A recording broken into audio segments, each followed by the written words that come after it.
नमस्ते स्टूडेंट्स, हम आज लेसन नंबर 3 पढ़ रहे हैं हिंदी के अंदर अपना। एक बार की बात है, विद्यालय में दोपहर के भोजन की छुट्टी का समय था। रिसेस टाइम था। बहुत से लड़के विद्यालय के मैदान में खेल रहे थे। कुछ लड़के इधर उधर आ जा रहे थे। कुछ बेंचों पर बैठकर खाना खा रहे थे। एक व्यक्ति विद्यालय के गेट के सामने भूमि पर पड़ा करहा रहा था। करहा मीन्स चिल्लाना, चिल्ला रहा था। धरती पे गिरा हुआ। किसी भी विद्यार्थी या अध्यापक ने उसकी ओर ध्यान नहीं दिया।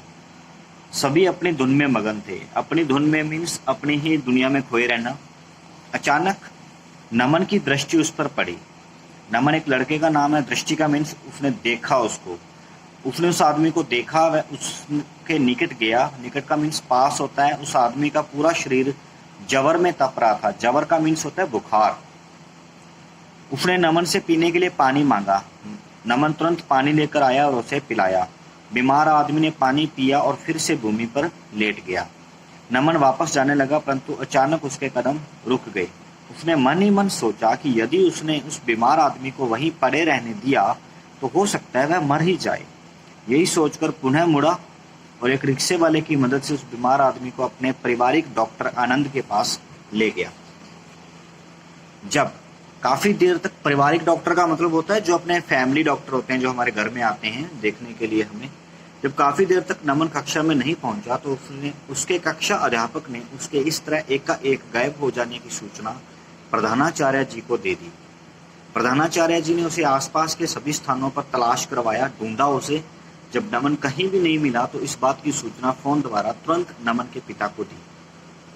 नमन के पिता शहर के जाने माने वकील थे। अपने बेटे के एकाएक गायब होने की सूचना पाकर उन पर दुखों का पहाड़ टूट पड़ा। वे नमन के साथ किसी अनहोनी घटना घटने की सोचकर डर गए। अनहोनी घटना यानी कि जिसके बारे में सोचा ना हो कि ऐसा कुछ हो जाएगा, ऐसी घटना ना घट जाए नमन के साथ, ये सोचकर वो डर गए थे। वे तुरंत प्रधानाचार्य जी के पास पहुंचे और उन्हें अपने साथ लेकर पुलिस थाने में रिपोर्ट लिखवा दी। जैसे ही वे दोनों थाने से बाहर निकलने लगे, अचानक नमन के पिता का मोबाइल बज उठा। उन्होंने फोन उठाया तो दूसरी ओर से डॉक्टर आनंद का स्वर सुनाई दिया। उन्होंने नमन की प्रशंसा करते हुए कहा, वकील साहब, आप इस वक्त जहां भी हो तुरंत मेरे पास आ जाइए। आज तुम्हारे नमन ने इंसानियत का सिर ऊंचा किया है, उसे गले लगाइए और इनाम दीजिए। यह कहकर डॉक्टर आनंद ने फोन रख दिया। वे तुरंत प्रधानाचार्य जी के साथ डॉक्टर आनंद के अस्पताल पहुंच गए। डॉक्टर आनंद ने उन्हें सारी बात बताई। वे बोले, यदि नमन इस बीमार आदमी को ठीक समय पर अस्पताल नहीं लाता तो अब तक इसके प्राण पखेरु उड़ चुके होते। प्राण पखेरु का मतलब होता है उसकी जान चली जाती। वकील साहब अपने बेटे के इस सेवा भाव के आगे नतमस्तक हो गए। नतमस्तक होना मीन्स प्राउड फील करना अपने आप को। उन्होंने उसे अपने हृदय से लगाकर आशीर्वाद दिया। प्रधानाचार्य महोदय ने नमन के सिर पर हाथ फेरते हुए कहा, काश सभी बच्चे नमन जैसे होते। उसके बाद नमन को घर में माता पिता द्वारा और विद्यालय में प्रधानाचार्य जी द्वारा पुरस्कृत और सम्मानित किया गया। नमन सभी बच्चों के लिए एक प्रेरणा स्रोत बन गया। सभी ने उसे बधाइयां दी। तो ये कहानी थी बच्चे नमन की कि हमें इंसानियत दिखानी चाहिए। हमें जितना हो उसके जिसका हेल्प कर सके हमें उनकी हेल्प करनी चाहिए।